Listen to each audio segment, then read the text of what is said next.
Okay મિત્રો, તો આપણે લાસ્ટ ટાઈમ જ્યારે લંબચોરસ ગૂંચળાને ચુંબકીય ક્ષેત્રમાં મૂકીને અને એ લંબચોરસ ગૂંચળા પર લાગતો ટોર્ક આપણે મેળવ્યું હતું. હવે આપણે વાત કરીએ તો અહીંયા એ જે ટોર્ક હતું એ ટોર્કમાં આપણે એક રાશિની વાત કરી હતી, ચુંબકીય ડાયપોલ મોમેન્ટ. તો અહીંયા આપણે થોડી ચુંબકીય ડાયપોલ મોમેન્ટ વિશેની માહિતી મેળવી લઈએ કે જેમાં આપણે જોઈએ તો પહેલા તો ચુંબકીય ડાયપોલ મોમેન્ટ શું છે અને આપણે કઈ રીતે વ્યાખ્યાયિત કરી શકીએ. તો ચુંબકીય ડાયપોલ મોમેન્ટ એ ગૂંચળામાં વહેતા પ્રવાહ અને તેના ક્ષેત્રફળ સદિશના ગુણાકારને આપણે શું કહીએ છીએ, ચુંબકીય ડાયપોલ મોમેન્ટ કહેવામાં આવે છે. મતલબ જે પણ ગૂંચળું આપણને આપેલું છે એ ગૂંચળામાં જેટલો પ્રવાહ વહે છે તે અને તેનો ક્ષેત્રફળ સદિશનો જે ગુણાકાર છે એ ગુણાકારને આપણે ચુંબકીય ડાયપોલ મોમેન્ટ કહેવામાં આવે છે. તો આ થઈ ચુંબકીય ડાયપોલ મોમેન્ટની વ્યાખ્યા કે ચુંબકીય ડાયપોલ મોમેન્ટને આપણે કઈ રીતે વ્યાખ્યાયિત કરી શકીએ. જો ગૂંચળામાં I પ્રવાહ વહેતો હોય અને તેનું ક્ષેત્રફળ a હોય, તો જો ગૂંચળામાં I જેટલો પ્રવાહ વહેતો હોય અને એનું ક્ષેત્રફળ આપણને a આપેલું હોય તો તેની ચુંબકીય ડાયપોલ મોમેન્ટ m સદિશ બરાબર શું થશે, I a સદિશ આપણને મળશે. જો ગૂંચળામાં n આંટા હોય તો, હવે જો ગૂંચળામાં આપણને n આંટા આપ્યા હોય તો આ જે આપણે ચુંબકીય ડાયપોલ મોમેન્ટ મેળવી એ કોના માટે છે, તો એક આંટા માટે. અને જો n આંટા આપેલા હોય તો n આંટા માટે શું થશે, તો n આંટા માટે m સદિશ બરાબર I n I a સદિશ. n શું છે, તો આંટાની સંખ્યા, કુલ આંટાની સંખ્યા. તો અહીંયા આપણે જોઈએ તો ચુંબકીય ડાયપોલ મોમેન્ટ m એ શું છે, તો m એ પ્રવાહ અને ક્ષેત્રફળનો ગુણાકાર છે. તો અહીંયા તેનો એકમ, પ્રવાહનો એકમ એમ્પિયર, ક્ષેત્રફળનો એકમ મીટર સ્ક્વેર. તો ચુંબકીય ડાયપોલ મોમેન્ટનો એકમ શું થશે, એમ્પિયર મીટર સ્ક્વેર આપણને ચુંબકીય ડાયપોલ મોમેન્ટનો એકમ મળશે. અને તેનું પારિમાણિક સૂત્ર, તો પારિમાણિક સૂત્ર શું થશે, m0 L2 T0 A1. m0 L2 T0 A1 આપણને નો ચુંબકીય ડાયપોલ મોમેન્ટનું પારિમાણિક સૂત્ર, જે ઈઝીલી આ એકમ યાદ હોય તો આપણે ઈઝીલી એને યાદ રાખી શકીએ. હવે મિત્રો જે આપણે આગળ લંબચોરસ ગૂંચળા માટે ટોર્ક મેળવ્યું હતું, તો ટોર્ક સદિશ બરાબર શું થશે, તો m સદિશ b સદિશ, m સદિશ ક્રોસ b સદિશ. તો અહીંયા એ ટોર્કનું મૂલ્ય આપણને શું મળે, mb sin θ આપણને મળશે. જો આપણે જોઈએ કે અહીંયા ટોર્કનું મૂલ્ય આપણને કેટલું મળે છે, mb sin θ મળે છે. તો જો m સદિશ અને b સદિશ સમાંતર હોય તો ટોર્ક કેવું થશે, શૂન્ય. મતલબ કે જે ચુંબકીય સોય છે કે ચુંબકીય ગૂંચળું છે એની ડાયપોલ મોમેન્ટ અને ચુંબકીય ક્ષેત્ર બંને સમાન દિશામાં હોય તો તેના પર લાગતો ટોર્ક કેવું હોય, શૂન્ય. ટોર્ક શૂન્ય હોય તો એ ગૂંચળું ગતિ કરી શકશે નહીં, એ ગૂંચળું ગતિ નહીં કરી શકે, મતલબ એ સમતોલન સ્થિતિમાં રહે છે. અને જો m સદિશ અને b સદિશ પ્રતિ સમાંતર, મતલબ આ ગૂંચળું આ રીતે છે અને એના પર એનું ચુંબકીય ક્ષેત્ર એની વિરુદ્ધ દિશામાં, મતલબ બંને ચુંબકીય ડાયપોલ મોમેન્ટની દિશા અને ચુંબકીય ક્ષેત્રની દિશા બંને પ્રતિ સમાંતર હોય ત્યારે ગૂંચળું મહત્તમ અસ્થિર સ્થિતિમાં હોય છે. ત્યારે ગૂંચળું આપણને મહત્તમ અસ્થિર સ્થિતિમાં મળે છે. તો મિત્રો આ રીતે આપણે ચુંબકીય ડાયપોલ મોમેન્ટને વ્યાખ્યાયિત કરી શકીએ. ચુંબકીય ડાયપોલ મોમેન્ટ મેં અહીંયા એટલા માટે તમને થોડું ડિટેલમાં કહી દીધું કે 5મા ચેપ્ટરમાં પણ આપણે આનો ઉપયોગ કરવાનો છે.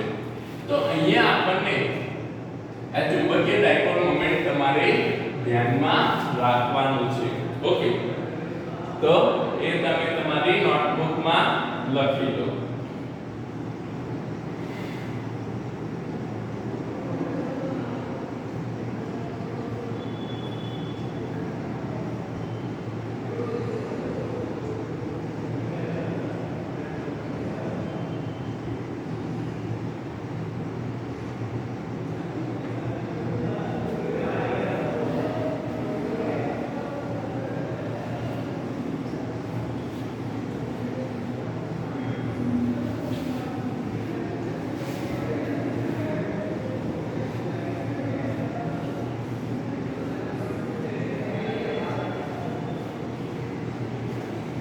ઓકે મિત્રો, હવે આપણે વાત કરીશું નેક્સ્ટ ટોપિક.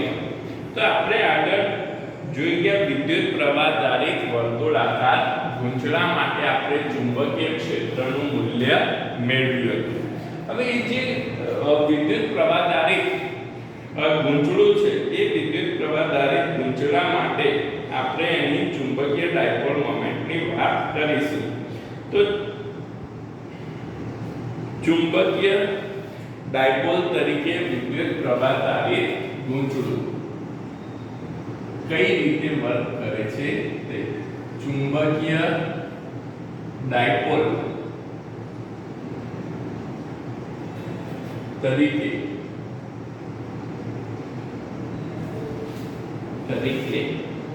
વિદ્યુત પ્રવાહ આધારિત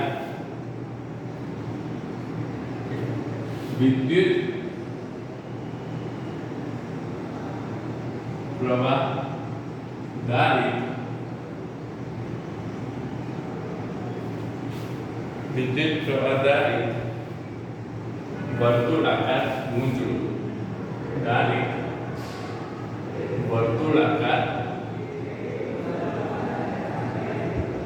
વર્તુળાકાર ગૂંચળું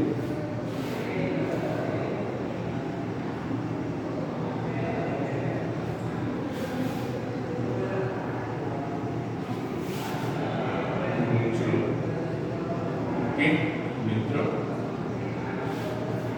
તો અહીંયા આપણે વિદ્યુત પ્રવાહ આધારિત ગૂંચળું તમે જોઈ ગયા છો, જેમાં આપણે શું લેતા હતા કે જેઓ વિદ્યુત પ્રવાહ આધારિત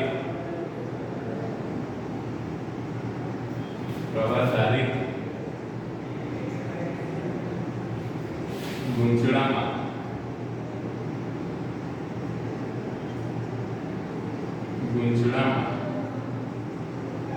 I પ્રવાહ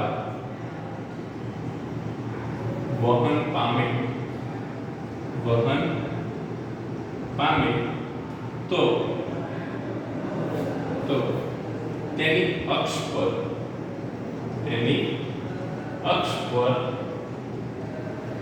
x અંતરે મળતું ચુંબકીય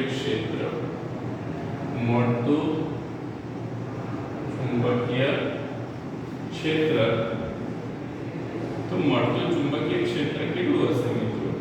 B બરાબર યાદ કરો μ0 I r2. r શું હતી? વર્તુળાકાર ગૂંચળાની ત્રિજ્યા μ0 I r2 અપોન છેદમાં r2 + x2 ની 3/4 ઘાત. આ ચુંબકીય ક્ષેત્ર આપણને મળ્યું હતું μ0 I r2 + x2 3/2.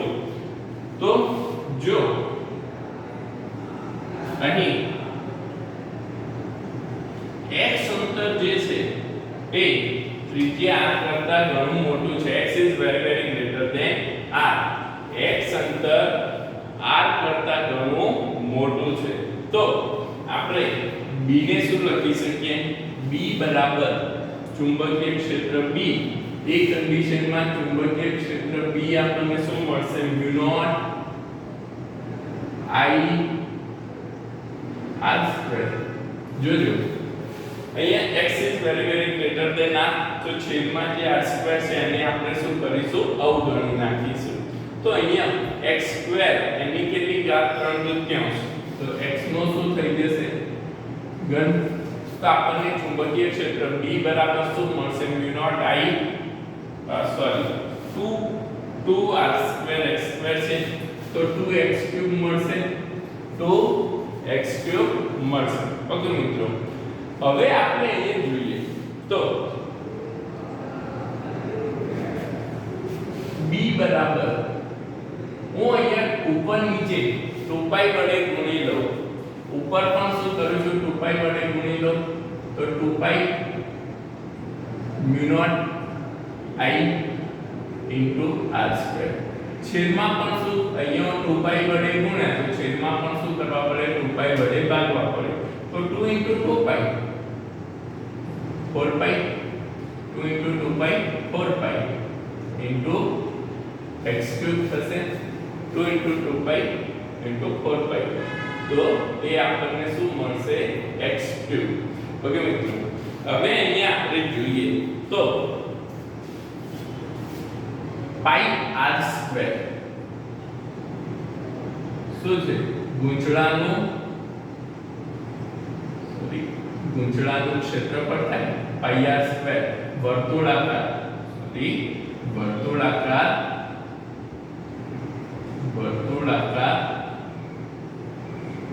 ગૂંચળાનું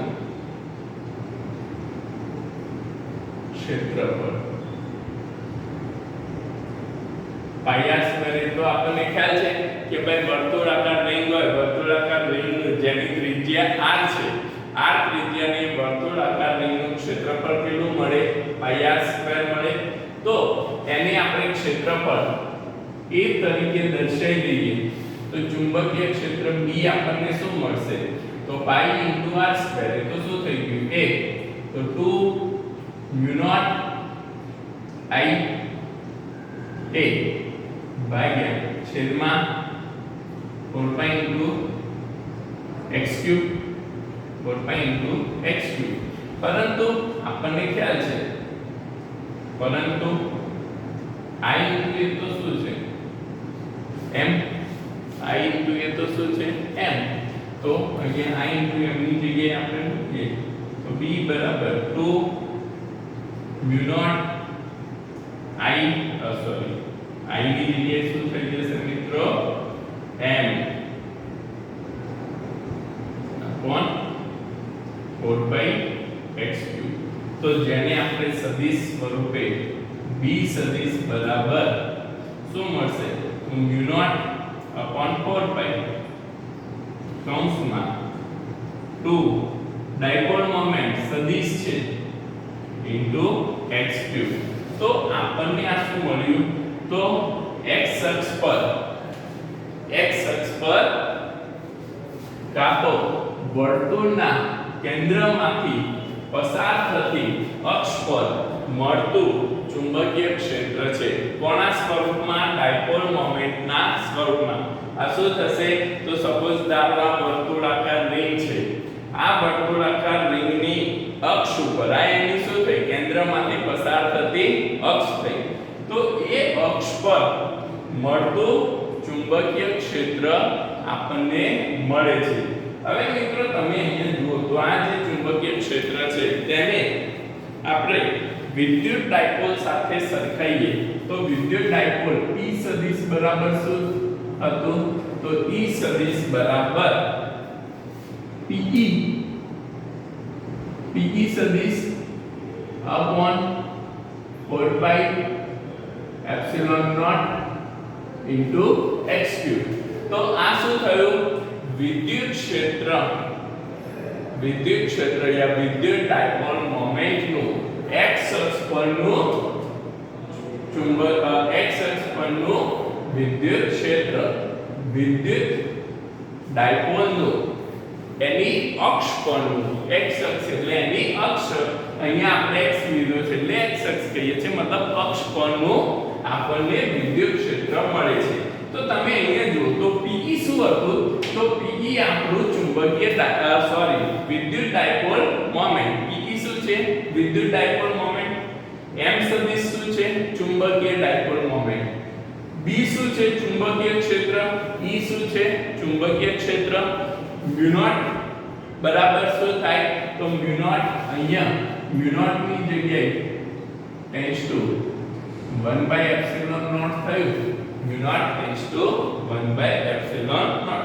4 પાઈ તો અહીંયા સમાન છે. મતલબ કે અહીંયા આપણે વિદ્યુત ડાયપોલ મોમેન્ટ અને તેની ચુંબકીય ડાયપોલ મોમેન્ટ ને સરખાઈ શકીએ છીએ. તો બંનેના સ્વરૂપ કેવા છે? તો બંનેના સ્વરૂપ આપણને ઓલમોસ્ટ સમાન મળે છે. તો આગળ તો મિત્રો જે વર્તુળાકાર રિંગ લીધી છે એ વર્તુળાકાર રિંગની અક્ષ પરનું ચુંબકીય ક્ષેત્ર તેના ડાયપોલ મોમેન્ટના સ્વરૂપમાં. હવે આપણે લઈએ તો કેન્દ્રથી લંબ દ્વિભાજક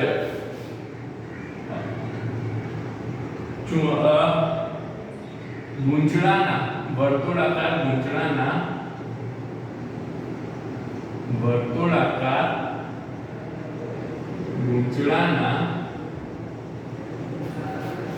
કેન્દ્રથી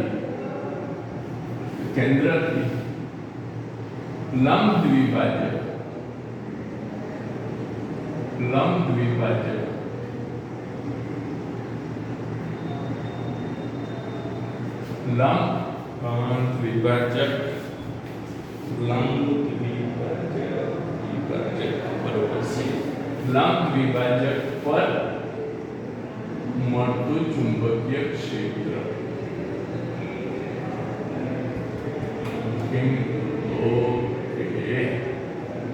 તો અહીંયા લંબ દ્વિભાજક એટલે શું? તો સપોઝ ધારો કે આપણી વર્તુળાકાર રિંગ છે, તો આ બિંદુને આ બિંદુથી જોડતી રેખા જે એના કેન્દ્રમાંથી પસાર થાય છે, તો આ જે રેખા આપણને મળે છે, એક તો આપણે શું લીધી? આ એની અક્ષ લીધી કે જેના માટે આપણને કેટલું ચુંબકીય ક્ષેત્ર મળ્યું? આ મળ્યું. આ આપણે એની અક્ષ લીધી. ઓકે. અને બીજી એની વિષુવવૃત્ત લઈ શકીએ આપણે. બીજું એને શું કહીએ છીએ? વિષુવવૃત્ત. મતલબ કે એના લંબ દ્વિભાજક પર મળતું ચુંબકીય ક્ષેત્ર, કાં તો એમ કહી શકીએ કે તેના વિષુવવૃત્ત પર મળતું ચુંબકીય ક્ષેત્ર આપણે અહીંયા મેળવીએ. તો અહીંયા એ મળતું ચુંબકીય ક્ષેત્ર આપણને શું મળશે? તો B સદિશ બરાબર, મતલબ કે એના ઉપર મળતું ચુંબકીય ક્ષેત્ર મેળવવા માટે આપણે વિદ્યુત ક્ષેત્ર E સદિશ જોઈ ગયા છે. વિષુવવૃત્ત પરનું વિદ્યુત ક્ષેત્ર E સદિશ આપણને શું મળે છે? તો વિદ્યુત ક્ષેત્ર E સદિશ અપોન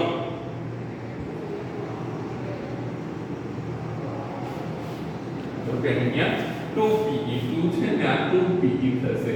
અને તેની અક્ષ માટે શું થશે?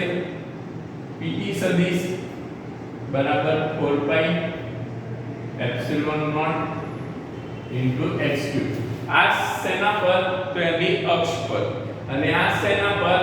તો તેના લંબ દ્વિભાજક પર, કાં તો એમ પણ કહી શકીએ કે એની વિષુવવૃત્ત પર મળતું ચુંબકીય ક્ષેત્ર. તો અહીંયા E સદિશ બરાબર આપણે આ આગળ પહેલા ચેપ્ટરમાં સાબિત કરી ચૂક્યા છે કે P સદિશ upon 4 pi epsilon naught into x3 મળે. હવે જો આપણે આની સાથે સરખાઈએ તો સમાન મળતું હોય, આને એના વિદ્યુત ક્ષેત્ર સાથે ડાયપોલના વિદ્યુત ડાયપોલના વિદ્યુત ક્ષેત્ર સાથે સરખાઈએ તો જો આપણને સમાન મળતું હોય, તો અહીંયા પણ હું ચુંબકીય ક્ષેત્ર વિષુવવૃત્ત માટે શું લખી શકું? તો m સદિશ PE સદિશ છે એ તો શું છે? એની ડાયપોલ મોમેન્ટ. તો અહીંયા ચુંબકીય ક્ષેત્રની ડાયપોલ મોમેન્ટ શું થશે? m સદિશ. ઓકે. તો 4 પાઈ એપ્સિલોન નોટ એની જગ્યાએ શું આવી જશે? મ્યુ નોટ અપોન 4 પાઈ m સદિશ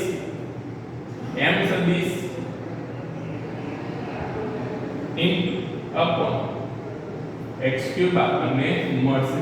આ શું થઈ ગયું? વિષુવવૃત્ત પરનું ચુંબકીય ક્ષેત્ર અને અક્ષ પરનું ચુંબકીય ક્ષેત્ર આપણને મળે છે. તો આ બંને ઇક્વેશન મિત્રો તમારે ધ્યાનમાં રાખવાના છે કે જે આપણને ઉપયોગી છે. તો આ થિયરી તમે એને ઇક્વેશન સાથે નોટ ડાઉન કરી દો.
હવે આપણે દાખલો જોઈએ આના પરથી.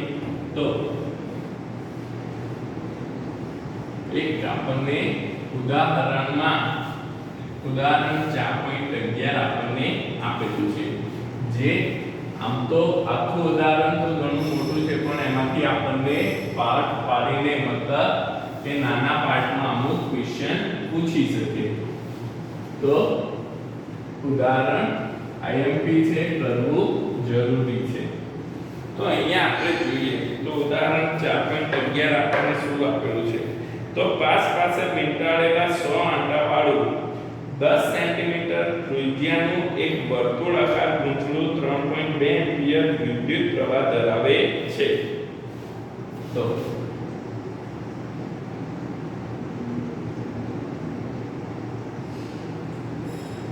આંટાની સંખ્યા 100. ઓકે, ત્રિજ્યા 10 સેન્ટીમીટર, આ 10 સેન્ટીમીટર અને વિદ્યુત પ્રવાહ I 3.2 એમ્પિયર. તો આપણને A માં પૂછ્યું છે કે ગૂંચળાના કેન્દ્રમાં કેટલું ચુંબકીય ક્ષેત્ર હશે. તો A આપણને કેન્દ્રનું ચુંબકીય ક્ષેત્ર મેળવવાનું કીધું છે. તો B કેન્દ્ર સૂત્ર તો આપણને ખ્યાલ છે, μ0 n I upon 2r. r શું છે? ત્રિજ્યા છે. આ પણ શું છે? ત્રિજ્યા છે, 2r. ઓકે બેટા, તો આ આપણું એના કેન્દ્રનું સૂત્ર છે, μ0 4 pi into 10 raised to minus 7 n 100 I 3.2 ભાગ્યા 2 into r. તો r કેટલું? 10 સેન્ટીમીટર. 10 ગુણ્યા 10 ની માઈનસ 2. ઓકે, તો 4 2 પાઈ કેટલું થાય? 3.14 અને 3.2. તો એ આપણને એપ્રોક્સિમેટલી 9.6 જેટલું મળે. તો જેને આપણે એપ્રોક્સિમેટલી આપણને 10 જેટલું મળે. 10 લેતા પાઈ ઇન્ટુ 3.2 એપ્રોક્સિમેટલી આપણને 10 જેટલું મળે. તો 10 ગુણ્યા 2 20. ઓકે મિત્રો, અહીંયા છેદમાં શું છે? તો 10 ગુણ્યા 10 ની માઈનસ 2 ઘાત. અહીંયા 100 છે તો 10 ની માઈનસ 5 ઘાત અને 10 ની માઈનસ 1 ઘાત. 1 ઘાત ઉપર જાય તો માઈનસ ની પ્લસ 10 ની કેટલી ઘાત થશે? તો -4 અને આ 0 ની 1 એટલે 2 ગુણ્યા 10 ની માઈનસ 3 ટેસ્લા જેટલું ચુંબકીય ક્ષેત્ર મળે.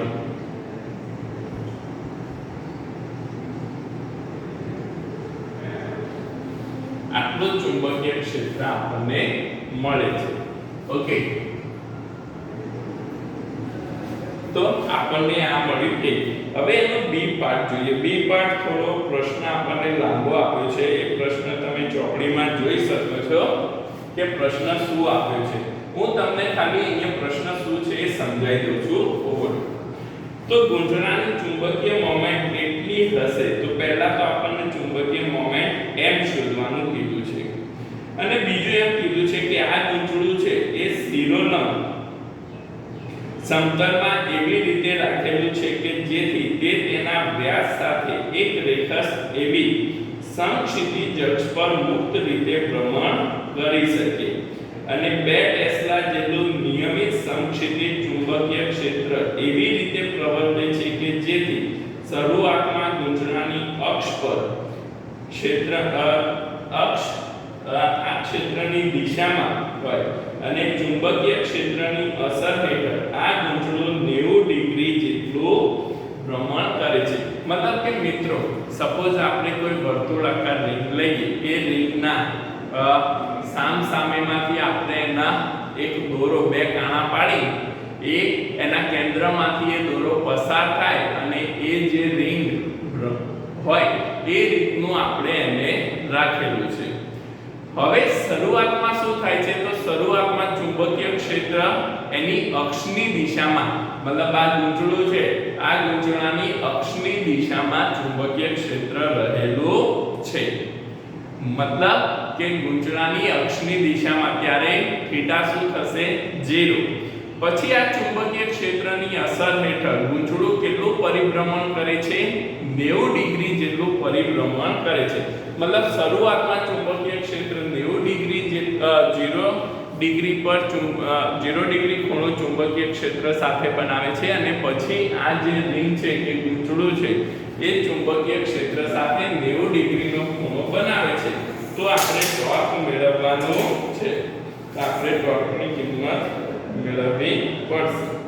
તો અહીંયા પહેલા તો b માં આપણે શું મેળવવાનું કીધું છે તો ડાયપોલ મોમેન્ટ.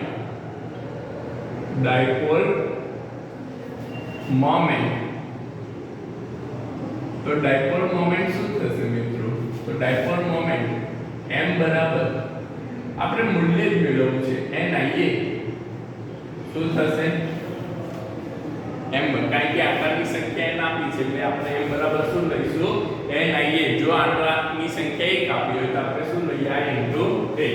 તો અહીંયા m બરાબર n 100 આંકડાની સંખ્યા પ્રવાહ 3.2 એમ્પિયર અને ક્ષેત્રફળ પાઈ ગુણ્યા r². ત્રિજ્યા કેટલી છે 10 ગુણ્યા 10 ની સેન્ટીમીટર -2 એનો વર્ગ. તો અહીંયા m કેટલું મળશે 10 ની -2 એટલે 3.2 ગુણ્યા પાઈ 10 એમ્પિયર * મીટર² મળશે. તમે એનું સાદુરૂપ કરો તો તમને એની ડાયપોલ મોમેન્ટ મળી જશે જેની દિશા જમણાના અંગૂઠાના નિયમ પરથી આપણે મેળવી શકીએ છીએ. હવે આપણે એના માટે ટોર્ક મેળવવાનું છે. તો ટોર્ક પહેલા ગૂંચળું કેવું છે ટોર્ક માટે તો પ્રથમ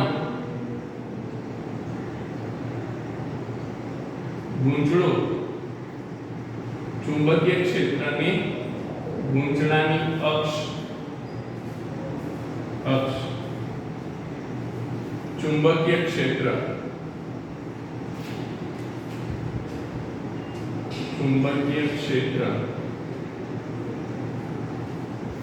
ની પ્રથમ ગૂંચળાની અક્ષ ચુંબકીય ક્ષેત્રની દિશામાં દિશામાં હોય મિત્રો તો ટોર્ક આપણું શું ખૂણો શું થશે થીટા બરાબર 0 ડિગ્રી.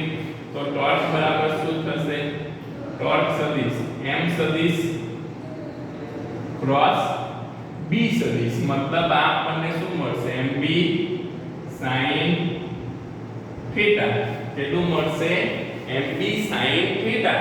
હવે મિત્રો થીટા તો કેટલો છે 0 છે સોરી આ આપણે એનું મૂલ્ય હું દર્શાવ તો ટોર્ક બરાબર mb sin થીટા. ઓકે કોઈને એમ થાય કે ભાઈ સદિશ કઈ રીતે તો આ મિત્રો એનું મૂલ્ય થયું. ઓકે એ એનું સદિશ નથી. હવે થીટા બરાબર તો 0 હોય તો sin 0 તો શું થશે 0 sin 0 0 તો ટોર્ક પણ કેટલું થાય 0 ટોર્ક પણ કેટલું થાય 0. હવે આ ગૂંચળું છે એ ગૂંચળું હવે આ ગૂંચળું તેની અક્ષ સાથે કેટલો ખૂણો બનાવે છે 90 ડિગ્રીનો. તો આ ગૂંચળું ચુંબકીય ક્ષેત્ર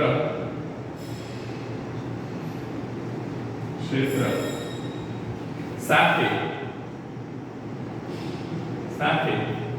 થીટા બરાબર 90 ડિગ્રી કેટલો 90 ડિગ્રીનો ખૂણો બનાવે છે. તો થીટા બરાબર 90 તો થીટા બરાબર 90 આપણે લઈએ તો આપણને ટોર્ક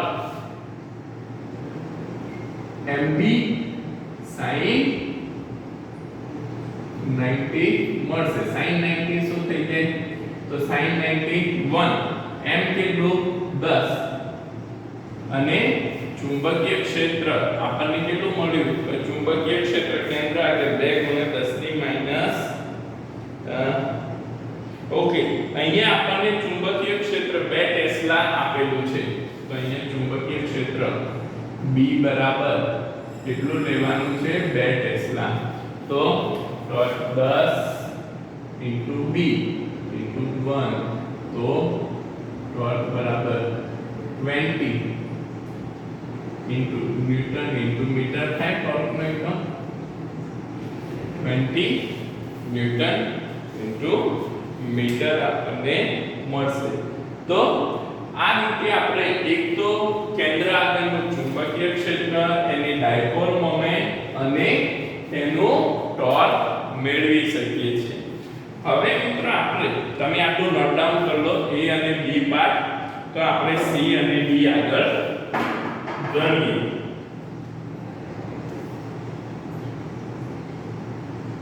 ઓકે આ જે છે એ B અને C આ ટોર્ક છે મિત્રો, એ ટોર્ક આનો C પાર્ટ છે.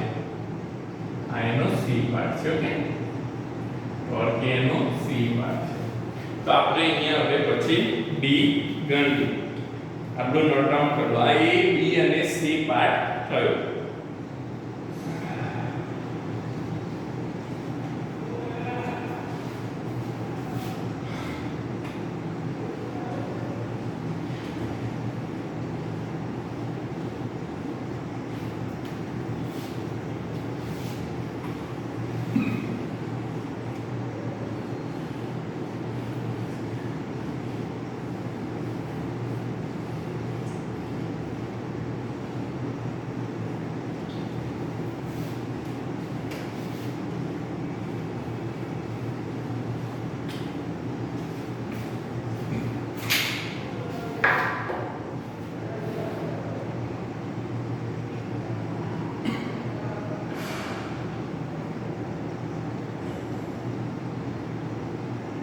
હવે C પાર્ટ આપણને શું કીધું છે કે જ્યારે ગૂંચળું 90 ડિગ્રી કોણ પાસે પહોંચે ત્યારે તેને કેટલી કોણીય ઝડપ પ્રાપ્ત કરી હશે?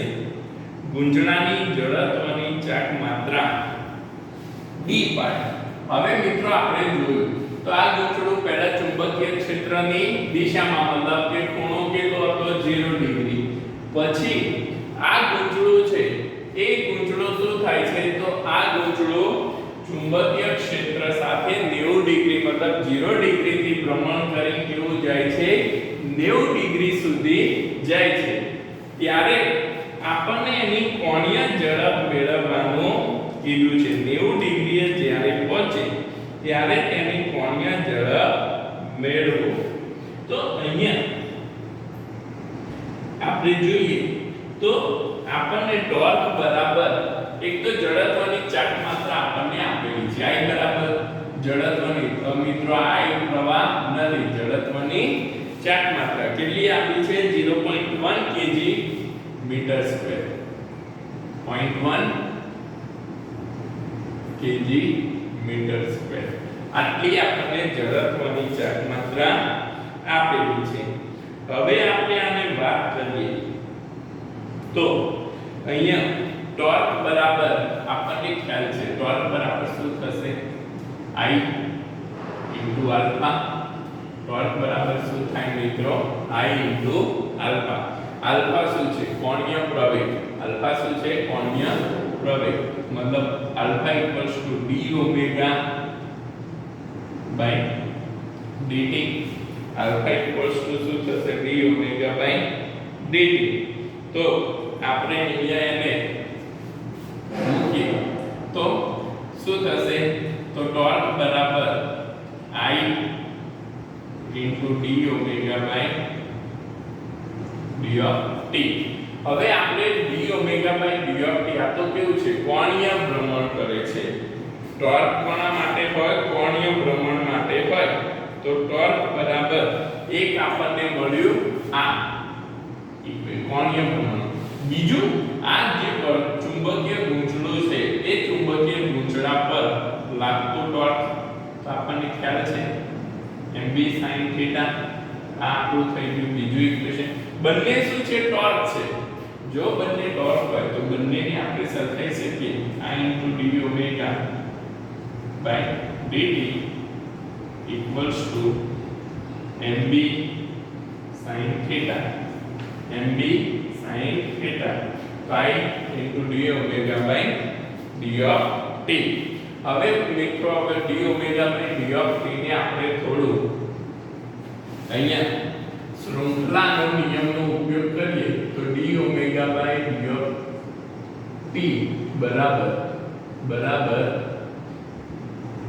હું આને ઓમેગા જે છે